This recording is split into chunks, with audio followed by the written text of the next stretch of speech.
अस्सलामुअलैकुम। आज का हमारा टॉपिक है रोल ऑफ हॉस्पिटल फार्मासिस्ट। एक जो फार्मासिस्ट है उसका क्या रोल होता है हॉस्पिटल के अंदर। हम ये कह रहे होते हैं ना कि डॉक्टर पेशेंट को देखता है, तो हम इस चीज़ में बहुत कंफ्यूज होते हैं कि मतलब एक फार्मासिस्ट जो है उसका क्या रोल है हॉस्पिटल के अंदर। क्योंकि मैंने अपनी ग्रेजुएशन जो की थी वो की थी PMC People's University of Medical and Health Sciences Nawabshah से। और अपनी ग्रेजुएशन के बाद जो है वो मैंने वहीं पे जो है वो इंटर्नशिप स्टार्ट कर दी थी एज अ हॉस्पिटल फार्मासिस्ट। अब मैंने जो है वो 3 मंथ की इंटर्नशिप की थी एज अ हॉस्पिटल फार्मासिस्ट। तो मैं अपना एक्सपीरियंस बताती हूँ कि मैंने क्या सीखा। मुझे नहीं पता था, पहले हम लोगों को नहीं पता होता फार्मासिस्ट को कि हॉस्पिटल में उनका रोल क्या है, उन्हें मेन जो है वो करना क्या होता है हॉस्पिटल में। तो ये मैं आपको आज के वीडियो में बताने जा रही हूँ कि मतलब हॉस्पिटल में एक फार्मासिस्ट का क्या रोल है, वो क्या करता है पेशेंट के पास जाके, क्या पूछना होता है, क्या करना होता है, क्या चीज़ उसको चेक करनी होती है। तो इसके साथ जो है वो मैं अपनी वीडियो स्टार्ट करती हूँ कि मतलब मेरा क्या एक्सपीरियंस रहा, मैंने क्या लर्निंग की, मैंने क्या सीखा। हॉस्पिटल के अंदर आपको ये करना होता है कि आपको पेशेंट के पास जाना है, ठीक है। पेशेंट एडमिट है, आपने वहाँ जाना है, विज़िट करना है। जाने के बाद आपने सबसे पहले जो है वो पेशेंट से जो है वो काइंड वर्ड के साथ बात करनी है, ठीक है। आपने सबसे पहले उसको इंट्रोड्यूस करवाना है अपने आप को कि मेरा नाम जो है वो डॉक्टर हेरा है और मैं आपकी बीमारी के हवाले से आपसे कुछ चीज़ें पूछने आई हूँ, ठीक है। आपने फिर उससे जो है वो स्टार्ट कर लेनी है। पहले देखिए, आप जाएंगे, जाके उसकी प्रोफाइल उठाएंगे, उठाने के बाद जो है वो अपना काम स्टार्ट कर देंगे। तो इसमें जो है आपको पता ही नहीं है कि पेशेंट को जो है वो मसला क्या है। तो आप उससे जब बात ही नहीं करेंगे तो आप उसकी जो है वो फ़ाइल पकड़ लें और पढ़ने लग जाएं, तो इससे जो है वो ये सही नहीं है, ये सही वे नहीं है। आप पेशेंट के पास जाते हैं, पेशेंट के पास जाएं, जाने के बाद उससे जो है वो अपना इंट्रोडक्शन करवाएं। उसके बाद जो है वो आप जो है वो जब आपने अपना इंट्रोडक्शन करवाना है उसके बाद आपने पेशेंट का बायोडाटा लेना है, ठीक है। ये मैंने एक पूरा, जब मैं इंटर्नशिप कर रही थी वहाँ पे, तो मैं अपनी हर चीज़ को जो है वो रिकॉर्ड करके रखती थी। अब मैं जो रिकॉर्ड कर रही होती थी हर चीज़ जो है वो लिख लेती थी कि क्या है। अब जो मैंने हिस्ट्रीज ली है, मैंने पेशेंट से किस तरीके से बात की है, वो मैंने सारा जो है ना वो इसके अंदर रिकॉर्ड करके रख दिया है। अब ये चीज़ें मैं आपके साथ शेयर कर रही हूँ। अच्छा, हम पेशेंट के पास गए, हमने सबसे पहले उससे ये नहीं पूछना आपको क्या हुआ है, नहीं, हमने उसका बायोडाटा लेना है। हमने पूछना आपका नाम क्या है, वो आपको अपना नाम बताएगी। अपनी एज पूछनी है उसकी, उसे पूछना है ये तो आपको नज़र आ ही रहा होगा कि वो मेल है या फीमेल है, ठीक है। पूछने की बात, ये बात नहीं, उससे एड्रेस लेना है कि आप कहाँ से आई हैं। फिर मैंने उससे ये पूछा कि देखें, जब मैं इंटर्नशिप कर रही थी तो 2021 में कर रही थी, तो उसके बाद आपने उससे पूछना है कि आप यहाँ पे एडमिट कब हुई हैं, ठीक है। वो कहेगी परसों हुई हूँ, क्योंकि सब जो है वो एजुकेटेड नहीं होते, वो आपको ये कह देते हैं मैं परसों हुई थी, मैं कल हुई थी, इस तरह की बातें करने लग जाते हैं, ठीक है। तो आप जब उसकी प्रोफाइल देख रही होगी ना, फाइल जो होगी उसकी, उसमें बाहर डेट ऑफ एडमिशन पेस्ट होता है, लिखा हुआ होता है, वो डॉक्टर्स ने लिखा होता है, ठीक है। तो अगर वो डिस्चार्ज हो रही है तो डेट ऑफ डिस्चार्ज, मतलब आपको उसको बता दिया होता है कि आप ना फ़लाँ डेट को डिस्चार्ज हो जाएंगी। ये चीज़ जो है वो हम उस पर देखते हैं, क्योंकि डॉक्टर्स लिख देते हैं इतने दिन में ये डिस्चार्ज हो जाएगी। अगर डिस्चार्ज की डेट फाइल में मेंशन है तो आप लिख लें, नहीं मेंशन तो उस चीज़ को आप छोड़ दें, सही है। उसके बाद मैंने उसका बेड नंबर मेंशन कर दिया था कि ये फ़लाँ बेड पे है, बेड नंबर 50 पे, सही है। उसके बाद हमने उसका बायोडाटा लेना है। बायोडाटा उसका पूरा नोट करने के बाद हम उससे पूछेंगे प्रेजेंटिंग कंप्लेन, मतलब आपको मसला क्या हुआ है, आप यहाँ पे आई हैं, क्या हुआ था आपको। वो आपको बताएगी कि मुझे क्या था, जो मैंने ये इस तरह नोट किया हुआ है कि मेरी पेशेंट का नाम, उसकी एज इतनी है, ठीक है। हम उससे भी एज पूछेंगे, लेकिन वो जो है वो कुछ जो है वो उनको नहीं पता होता कि हमारी एज क्या है, वो ऐसे बता देती हैं कि भाई 40 होगी, 35 होगी, इस तरह खुद ही जो है वो अंदाज़ा लगा के बता देती हैं। अच्छा, उसके बाद हम क्या करेंगे कि हम उससे प्रेजेंटिंग कंप्लेन में मैंने ये लिख दिया, ये मेरी पेशेंट का नाम है, इतनी उसकी एज है और फ़लाँ डेट को वो एडमिट हुई थी, उसकी कंप्लेंट्स क्या हैं, वो यहाँ पे आई है, ये हम चीज़ें उससे पूछेंगे। आप यहाँ पे आए हैं तो आपको मसला क्या हुआ था, तो वो अपना मसला बताएगी। वो कहेगी मुझे क्या था, मुझे फ़ीवर था, ठीक है, मुझे 9 दिन पहले से जो है वो फ़ीवर था, मेरे पेट में जो है वो दर्द हो रही थी और मुझे वॉमिटिंग हो रही थी। उसने हमें 3 मसले बता दिए।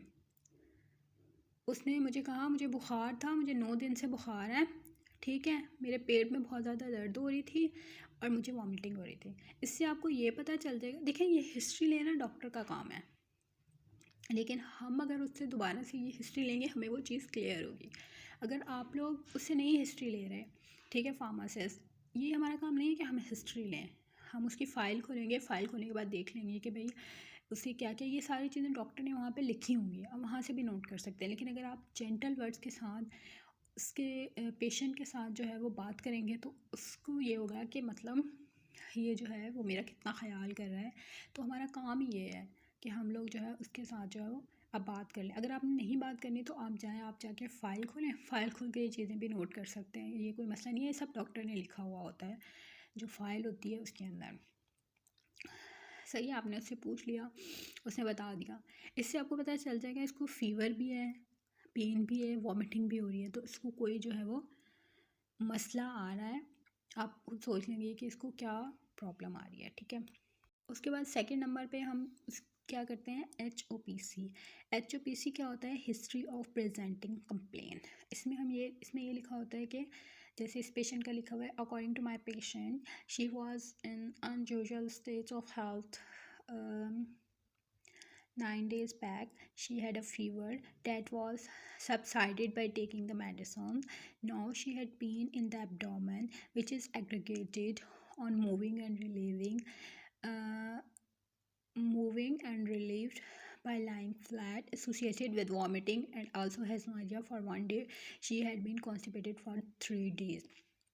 ये सारी चीज़ें डॉक्टर ने लिखी होती है कि इसको 3 दिन से कॉन्स्टिपेशन भी है, वॉमिटिंग भी उसको हो रही है, ठीक है, और वो सीधी लेट रही है तो उसको पेन भी हो रहा है, तो उसको कोई पेट का मसला है।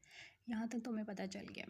उससे हम पास्ट हिस्ट्री पूछेंगे, पास्ट सर्जिकल हिस्ट्री में ये पूछेंगे पहले तुम्हारी कोई सर्जरी वर्जरी तो नहीं हुई, ये पूछेंगे कि अगर उसकी सर्जरी हुई तो भी तो उसको पेन हो सकता है, तो फिर वो बताएगी। तो वो कह रही है कि मेरी जो है वो 4 सर्जरीज़ जो हैं वो हुई हुई हैं। पेशेंट आपको बता देगा कि 4 सर्जरीज़ मेरी हो चुकी हैं। अच्छा, उससे पूछेंगे कि मतलब उसको ये मसला जो है वो एब्डोमेन का आ रहा है, तो उसे ये पूछेंगे कि उसके बारे में पूछेंगे कि मतलब तुम पानी वगैरह कौन सा पी रही हो। तो हमने उससे ये पूछा कि तुम पानी कौन सा पी रही हो, तो वो कह रही है कि मैं जो है वो हैंड पम्प, तो वो जो पानी पी रही थी कौन सा पी रही थी, वो हैंड पम्प का पानी पी रही थी। तो उसको क्या मसला आया, डायग्नोसिस हमने डायग्नोस कर लिया कि उसको मसला कौन सा आ रहा है, ठीक है।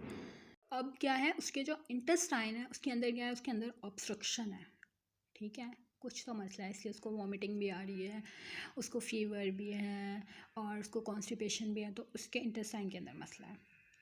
सही है। अब जब हमारे इंटेस्टाइन के अंदर ऑब्स्ट्रक्शन हो जाती है, हमने कहा कि इंटेस्टाइन के अंदर ऑब्स्ट्रक्शन, इसका मतलब क्या है। पहले तो हमें ये बीमारी के बारे में, हम फार्मासिस्ट हैं, हमें पता होगा कि क्या होता है जब हमारे इंटेस्टाइन के अंदर ऑब्स्ट्रक्शन हो जाती है, ठीक है। अगर आपको इसकी इन्फॉर्मेशन चाहिए तो फिर मैं डिटेल वीडियो बनाऊंगी और फिर बताऊंगी, लेकिन मैं आपको थोड़ा सा गाइड कर देती हूँ कि जब हमारा इंटेस्टाइन में ऑब्स्ट्रक्शन होती है, इसका मतलब होता है कि हमारे जो that something is blocking your intestine, कुछ ऐसा है जिसने आपके इंटेस्टाइन को जो है वो ब्लॉक करके रखा हुआ है, ठीक है।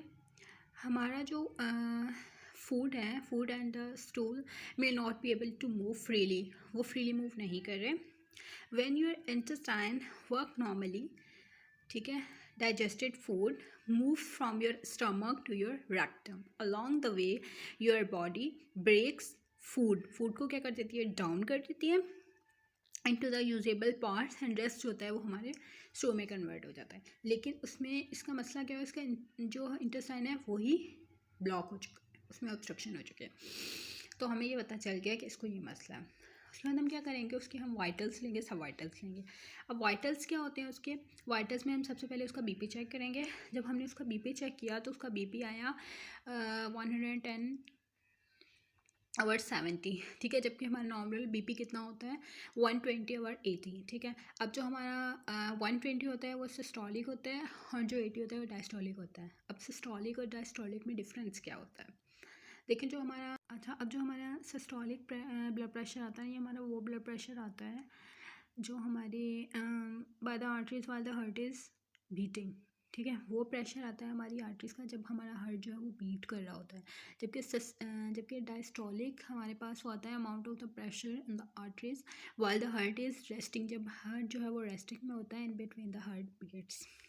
सही है, ये डिफरेंस है सिस्टोलिक एंड डायस्टोलिक के अंदर। अच्छा, उसके बाद इसके आ रही है पल्स। पल्स में हम क्या बोलेंगे, इसकी पल्स आ रही है 132 बीट्स पर मिनट, जबकि नॉर्मल पल्स कितनी होती है 60 to 100 बीट पर मिनट। भी हाई हो गया, पल्स भी हाई हो गई। टेम्परेचर इसका जो है वो भी हाई है, जबकि टेम्परेचर जो होता है नॉर्मल 98.6 होता है। रेस्पिरेटरी रेट इसका आ रहा है 181 बीट्स पर मिनट, जबकि हमारे पास नॉर्मल जो कितना होता है 12 to 16 बीट्स पर मिनट होती है। तो हर चीज़ इसकी क्या है, नॉर्मल से अबव है। उसके बाद जो है वो डॉक्टर ने ट्रीटमेंट क्या लिखी हुई है, डॉक्टर ने ट्रीटमेंट सिर्फ ये लिखी होती है, ठीक है। इंजेक्शन लिखा हुआ है उसने, सेफ्ट्रेक्सोन, प्रोवास इंजेक्शन, ओमेप्राजोल इंजेक्शन, ये सारे उसने इंजेक्शंस जो हैं वो लिख दिए हुए हैं, ठीक है। डॉक्टर ने ये लिखे हैं। हमारा काम क्या है, हम देखें कि डॉक्टर ने इंजेक्शन लिख दिए हैं, इसका जेनरिक नेम और इसकी डोज आगे डॉक्टर ने लिखी होती है। जेनरिक नेम हम खुद फाइंड करेंगे कि ये जो है वो इंजेक्शंस हैं, तो इसके जेनरिक नेम क्या होंगे, डोज। हमारा यहाँ पे काम स्टार्ट होता है फार्मासिस्ट का कि ये चेक करे कि ये जो ट्रीटमेंट दी हुई है क्या ये ट्रीटमेंट सही है या नहीं सही। डॉक्टर लिख के चला गया, हमारा मेन रोल ये है कि हमने चेक करना है ये ट्रीटमेंट सही है। फिर हम देखेंगे कि ये ट्रीटमेंट है तो इसका जो डोज दे रहा है डॉक्टर वो सही दे रहा है या नहीं सही दे रहा। यहाँ पे हमारा काम शुरू होता है। हिस्ट्री पूरी डॉक्टर ने लिखी होगी, हर चीज़ फाइल में मेंशन होगी, ट्रीटमेंट भी लिखी होगी, लेकिन एक फार्मासिस्ट का काम है कि वो ये चेक करे क्या ये ट्रीटमेंट सही डॉक्टर दे रहा है या नहीं दे रहा। आपने देख लिया तो सारे इंजेक्शन देखे हैं, अब आप इसमें कमेंट्स देंगे, ये फार्मासिस्ट का काम है कि ये अच्छा। फिर हम देखेंगे फर्स्ट इंजेक्शन जो है वो यूज़ किस लिए हो रहा है, मैंने लिख दिया सेफ्ट्रेक्सोन जो है इंजेक्शन यूज़ हो रहा है किसके लिए, डॉक्टर दे रहा है ना ये इंजेक्शन किस लिए दे रहा है, क्यों, क्योंकि उसको क्या है कॉज बाय द बैक्टीरिया, क्योंकि ये ट्रीट कर रहा है किसको, उन इन्फेक्शंस को जो बैक्टीरिया काज कर रहे हैं। प्रोवास किस लिए दे रहा है, उसको क्या था, टेम्परेचर हाई था, उसको फीवर था।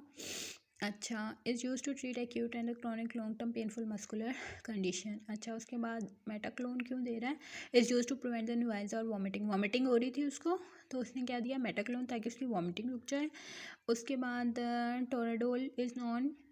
अच्छा, ये जो कमेंट्स हैं ये सारे मैंने खुद लिखे हैं, ये डॉक्टर नहीं लिख रहा होता।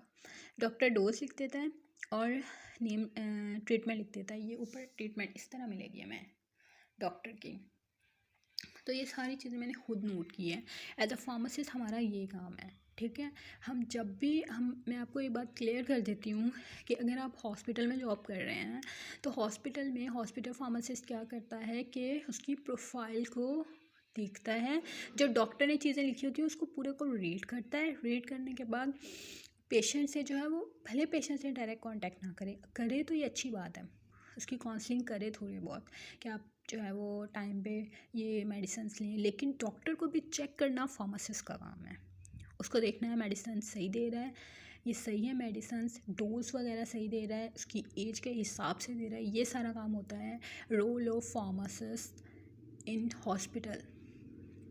अच्छा, इसके अलावा जो है वो फार्मासिस्ट का रोल होता है फार्मेसी के अंदर, ठीक है। वहाँ पे वो एज अ रोल प्ले कर रहा होता है कम्युनिटी फार्मासिस्ट। हाँ, वो कम्युनिटी फार्मासिस्ट जो है वो एज अ रोल प्ले कर रहा है, तो अब उसमें क्या करना होता है वो फिर मैं आपको बताऊँगी अपनी नेक्स्ट वीडियो में। तो अगर आपको और इन्फॉर्मेशन जाननी है द फार्मासिस्ट तो आपको लाइक करना पड़ेगा, सब्सक्राइब करना पड़ेगा मेरा चैनल। ओके, अल्लाह हाफ़िज़।